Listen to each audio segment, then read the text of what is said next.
ব্যাটসম্যানরা যেভাবে ব্যাটিং করেছে আর ওদের যে ব্যাটিং করেছে এটার ভিতর পার্থক্য আছে না, আপনি দেখছেন? ওরা কিন্তু ভয় ডরহীনভাবে খেলেছে। একটা বলার যখন নামে তার কিন্তু কোনো এক্সপেকটেশন থাকে না।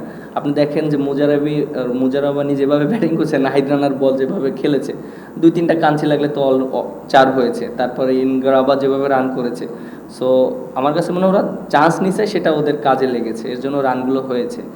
আর আরটা কি বললেন? আচ্ছা, আপনি দেখেন যে এই উইকেটে আপনি কত টোটাল করবেন, এটা যে ইম্পর্টেন্ট হলো আমাদের যত রান আমরা করতে পারি। এখন আমরা আগে থেকে ডিসাইড করতে পারি না যে আমরা এত রান ডিপেন্ড করবো, এত রান ডিপেন্ড করব।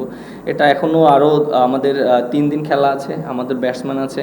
সো আশা করব যত রান আমরা দিতে পারি বোলারদের জন্য, যেহেতু আমরা ফার্স্ট ইনিংসে আমরা ব্যাটিং করেছি, আমরা হয়তো বড় স্কোর করতে পারিনি, বাট এই ইনিংসে যেন আমরা টোটালটা এমন একটা জায়গায় দাঁড় করাতে পারি যে বোলারদের জন্য একটা ভালো একটা এনাফ স্কোর থাকে, যেটা সবাই রিল্যাক্সে ভালো মতন বল করতে পারে।